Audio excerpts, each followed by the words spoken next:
I want to take a quick minute and do a recap of my trip to Georgia. I didn't get a chance to do this before, and there was a particular story I wanted to share. So if you're not familiar, my daughter Grace did a year at the University of Toledo. Great school. Ron's daughter went there. Yep. But she decided college was not for her, and she enlisted in the United States Army. And she's the first volunteer that I'm aware of in my family history.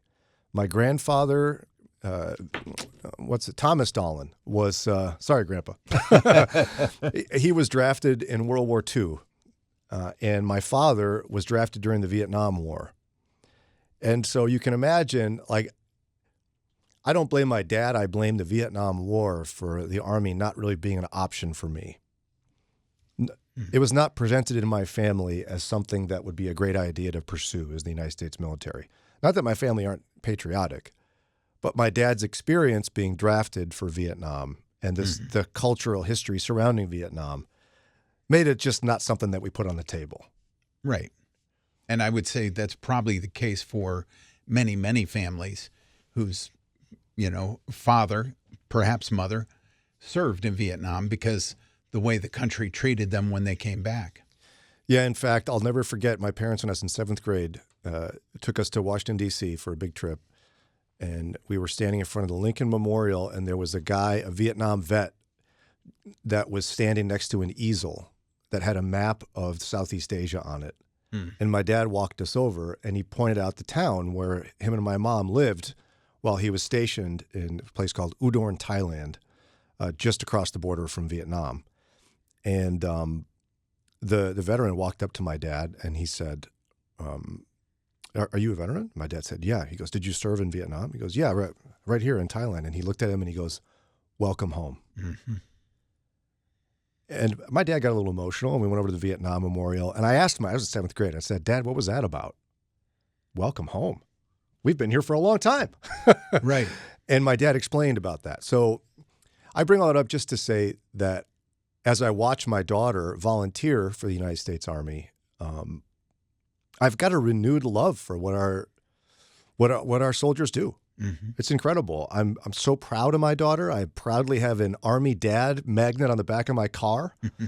And we went a week and a half ago or so to Fort Benning in Georgia for her turning green ceremony, which was when she officially graduated from basic combat training, throwing grenades and the whole bit.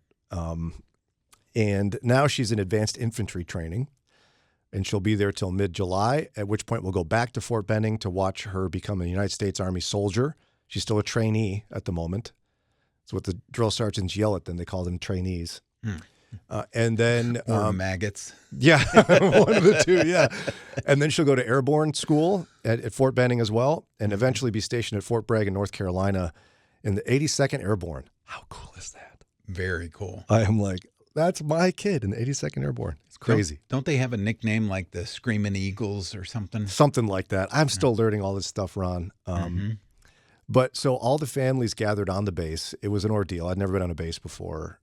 20 minutes from the gate, we finally arrived at the chapel where the company commander for B Company spoke to us along with the first sergeant about how it's going to work and how the 4-day weekend pass works. Hadn't seen our kid for months. Mm-hmm.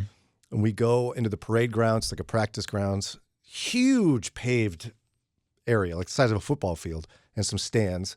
Told us where to sit. We sat where first platoon was, where my daughter was. And then you could hear in the distance them doing one of the chants. Goodness sakes, what's it called? Cadence. Cadence. There it is. Yeah. Chant's the wrong word. Sorry.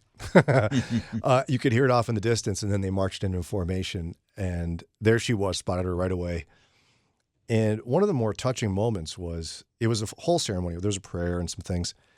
And then the company commander said, we have the honor of welcoming to the stage as our speaker today, Brigadier General Jimmy. I don't forget his actual name. I tried to look it up. I couldn't find it. Big deal. That's like a 1-star general, I think.